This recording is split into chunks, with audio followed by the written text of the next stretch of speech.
Think about something you want to accomplish, what's something you desire to do. But more importantly, what's standing in the way?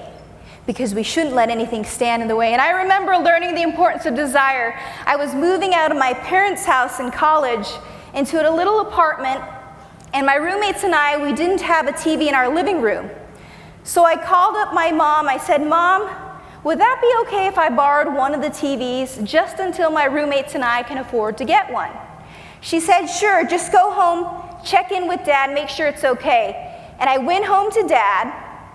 My dad's retired, so the TV means a lot more to him.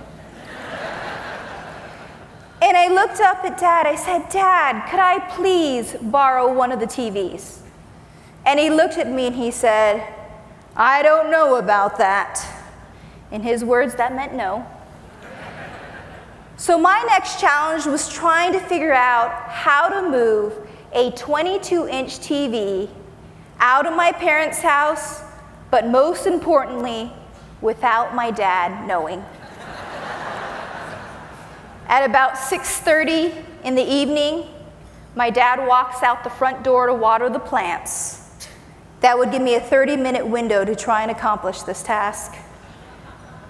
I remember seeing that front door shut and running over to the TV stand, unplugging all the cords with my right foot and thinking I could possibly push this TV off the stand, but I'd run the risk of breaking the TV.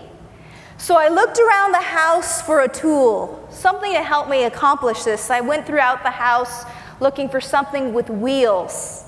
And in the home office was the computer chair. I remember the chair looking similar to this, but with wheels, pushing that computer chair over to the TV stand with my feet just like this, pushing the wheels, and getting behind the TV stand and pushing it off about 30% of the way, being very careful, coming around the front and hugging that TV just like this and transitioning it off the stand onto the home office computer chair, only to realize the TV was bigger than the chair. If I stood back, it would come crashing down, so I stayed hovered over this TV, using my chin to hold it in place, my feet to push the wheels through the TV room, through the kitchen, down one step, and finally out through the doorway. All I needed to do now was hit that garage door button. I reached my left foot up, practically doing the splits.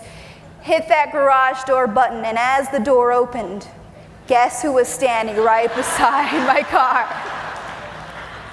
My dad took one look at me.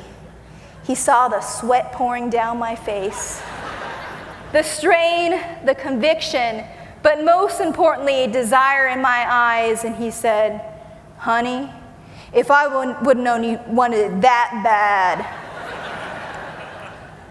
I could have helped you."